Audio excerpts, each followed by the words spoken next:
Ito ang huling linggo ng taong ito. Hello mga mamshi sa Japan! Ohayo gozaimasu! Naandito nga pala kami ni Daddy sa church. Kaming dalawa lang nga pala ang umattend nito. Dahil sila ate at bunso ay nasa lolo at lola na nila. Dahil sa Monday at Tuesday ay meron pa akong huling trabaho ngayong taon na ito. Pero si Daddy ay bakasyon na. Kayo rin ba? Bakasyon na rin ba ninyo? O siya, balik na tayo dito sa video ko. Nandito kami sa church. Siyempre magpapasalamat tayo at magpupuri sa Diyos. Sa buong taon nakasama natin siya. At isa yon sa pinangako niya. This is the day that the Lord has made. We will rejoice and be glad in it.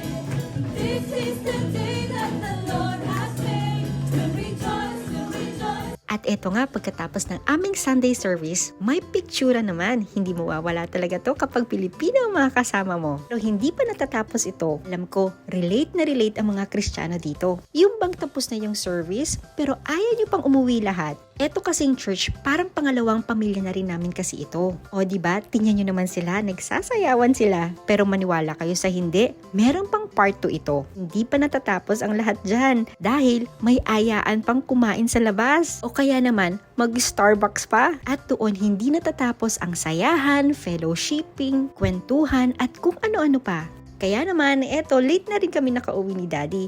Pero sulit naman yung araw na ito dahil nakasama namin ang mga kapatiran namin. O siya, hanggang dito na lang po. Salamat sa pagsama. Happy New Year everyone! Malapit na ang bagong taon. Sa totoo lang, hindi lahat handang ngumiti. May mga pusong sugatan pa rin. May mga alaalang taong ito na hanggang ngayon ay masakit balikan. Mga gabing tahimik, pero mabigat ang dibdib. May mga panalangin kang binitawan na parang hindi sinagot. May mga luha kang pinunasan na walang nakapansin. At minsan, napatanong ka na lang, Panginoon, may pag-asa pa ba para sa akin? Ngayong papasok ang bagong taon, baka wala ka ng lakas mangako. Baka hindi mo na kayang magsulat ng resolution. Baka kaya mo na lang ay huminga at magpatuloy. Pero alam mo, hindi yon kahinaan.